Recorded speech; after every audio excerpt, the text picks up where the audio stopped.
नमस्कार दोस्तों, स्वागत है आप सबका आप ही के अपने इस YouTube channel self discover Mohit ji के अंदर। तो दोस्तों, हमारे गीता के दूसरे अध्याय के और 3 भाग हमने कवर कर लिए हैं। तो आज हमारा चौथा भाग है। तो हमने पिछले जो वीडियो थी उसमें पढ़ा था कि अर्जुन ने भगवान श्री कृष्ण को युद्ध करने से मना कर दिया है और उन्होंने अपने आप को उनको समर्पण कर दिया है। तो वे क्या कह रहे थे कि धर्म का और अधर्म का मुझे कुछ भी ज्ञान नहीं है। युद्ध करना, भिक्षा मांग कर निर्वाह करना, इन दोनों बातों में जो बात श्रेष्ठ हो आप मुझसे कहिए। तो आगे चलते हैं। फिर इनमें जो उचित हो सो कहिए। मैं आपका शिष्य हूँ, आपकी शरण आया हूँ। जिस प्रकार मेरा धर्म बचे और जो निश्चय कल्याण करने वाला उपाय हो वही कहिए। तो यहाँ पर जो बातें हमने पीछे की है, यानी कि अर्जुन ने भगवान श्री कृष्ण को अपने आप को समर्पित कर दिया है। तो ये हमें इस चीज़ से हमें भी सीखने को मिलता है कि हमारे जो गुरु होते हैं, जब तक हमारा पूर्ण विश्वास उनके ऊपर नहीं होता है तब तक हमारा जो गुरु भक्ति है वो अधूरी रहती है। यानी जिस भी इंसान को आप गुरु बनाते हैं तो आपका विश्वास उनके ऊपर इतना होना चाहिए कि वे जो भी कह रहे हैं उस बात को आपको स्वीकारना चाहिए, चाहे वो बात उनकी सही हो या गलत हो। लेकिन वो तभी होना चाहिए जब, जैसे कि हमने पीछे बात की थी, कि आपका जो गुरु है उसको भी आप पहले देखो, परखो, जानो, तभी किसी को गुरु बनाओ। ऐसा नहीं कि जैसे आजकल के जो बाबा हैं उनको गुरु बना लेते हैं लोग और फिर उनकी शरण में लगे रहते हैं। फिर वे उनको बताते रहते हैं कि भाई ये उपाय करो, वो करो, वो करो, तुम्हारे सब दुख दूर हो जाएंगे, सब कष्ट दूर हो जाएंगे। तो दोस्तों, ये तो दुख सुख तो दोनों चीज़ें लगी हुई है जीवन में, ये कभी किसी के दूर नहीं होते हैं। लोग गलत फहमी में रहते हैं कि भाई मैं सुखी हो जाऊंगा, मेरे पास इतना पैसा आ जाएगा, ये हो जाएगा, वो हो जाएगा। ये सब अपने मन के भाव है, जबकि सच्चाई ये नहीं है। आज तक का किसी का इतिहास उठा करके देख लीजिए, कोई भी इंसान परमानेंट सुखी नहीं रहा है इस पृथ्वी के ऊपर। तो यहाँ पर तो आकर भगवान को भी खुद 14 साल का वनवास काटना पड़ा था, उनको दुख उठाने पड़े थे। भगवान नारायण का रूप लेकर के जब कृष्ण का रूप लेकर के आए तब भी उन्हीं को जन्म लेने के लिए भी एक बंदी गृह में जन्म लेना पड़ा। तो जब भगवान को कष्ट उठाने पड़ सकते हैं इस पृथ्वी पर, तो हम जैसों की तो औकात क्या है। तो ये लोगों की गलत फहमी है। जो लोग ऐसा सोचते हैं कि भाई मुझे पैसा मेरे पास आ जाएगा तो मैं सुखी हो जाऊंगा, या फिर मेरे घर में ये काम हो जाएगा तो मैं सुखी हो जाऊंगा, तो ये सब अपने अपने भाव है। ये कामनाएं होती है इंसान की जो उनको बंधन में बांधती है, और उस बंधन में बंधने के बाद ही इंसान सुख की बजाय दुख में चला जाता है, क्योंकि बंधन दुख का ही कारण होता है। स्वतंत्रता हमेशा सुख ही प्रदान करती है। तो यहाँ पर अर्जुन ने यही बात कही है कि जिस प्रकार मेरा धर्म बचे, मैं आपका शिष्य हूँ, आपकी शरण आया हूँ, और जिस प्रकार भी मेरा धर्म बचे और जो निश्चय कल्याण करने वाला उपाय हो वही कहिए।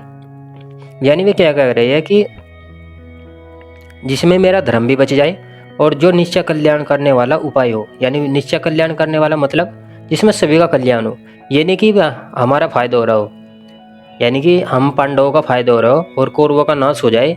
हम ऐसा नहीं चाहते।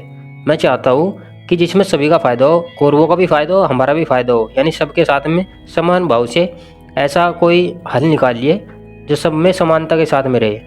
यानी यदि हमें थोड़ा बहुत दुख हमें पहुँचे तो उनको भी पहुँचे, और यदि हमको सुख हो रहा है तो उनको भी सुख होना चाहिए। ये नहीं कि हम उनको दुखी देखना चाहते हैं, उनके साथ बुरा करना चाहते हैं। हमारा ऐसा कोई मोटिव नहीं है। हाँ, ये अलग बात है कि दुर्योधन राजगद्दी के लिए कुछ भी करना चाहता है, लेकिन हम ऐसे नहीं है। क्योंकि यही बात हमको सीखने को मिलती है कि जो इंसान सत्य के मार्ग पर होता है ना, वो इंसान कभी भी अपने दुश्मन का भी दिल से ये नहीं चाहता कि मैं उसका बुरा करूँ।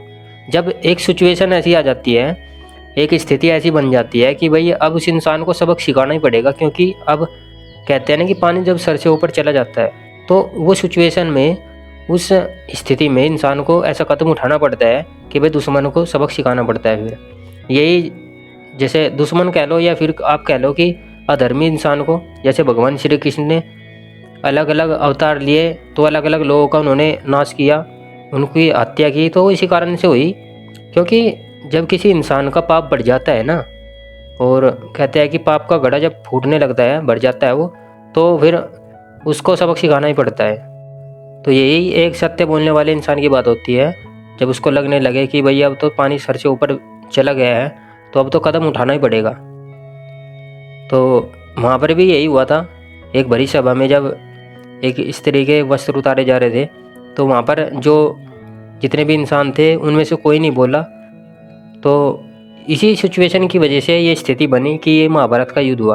क्योंकि यदि वहाँ पर वे लोग बोल जाते, भीष्म पितामह, गुरु द्रोणाचार्य जो गुरु है हमारे, वो हमको शिक्षा देते हैं, और वही गुरु जब चुप हो जाए, किसी एक स्त्री का अपमान हो रहा है, उसकी इज्जत उतारी जा रही है, तो फिर कहाँ पुण्य बचता है? वो भी तो फिर पाप ही हुआ ना।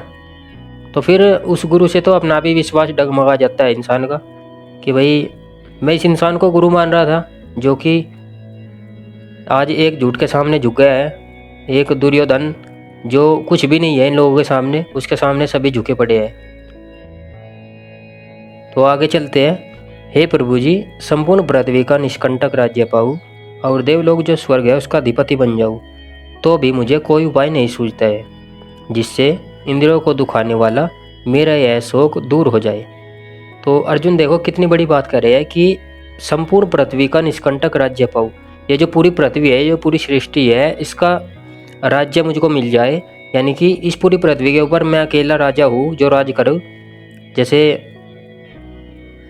चाणक्य जी ने चंद्रगुप्त मौर्य को बनाया था अखंड भारत का सम्राट, तो इसी प्रकार से यदि कोई मुझे बोले कि तुम भी इस पूरी पृथ्वी के ऊपर राज करने वाले हो, और इसके साथ साथ देवलोक जो स्वर्ग है, देवताओं का जो स्थान है जहाँ पर देवता रहते हैं स्वर्ग में, यदि वो भी मुझे प्राप्त हो जाए, तो भी मुझे ऐसा कोई उपाय नहीं सूझ रहा है जिससे इंद्रियों को दुखाने वाला मेरा यह शोक दूर हो जाए।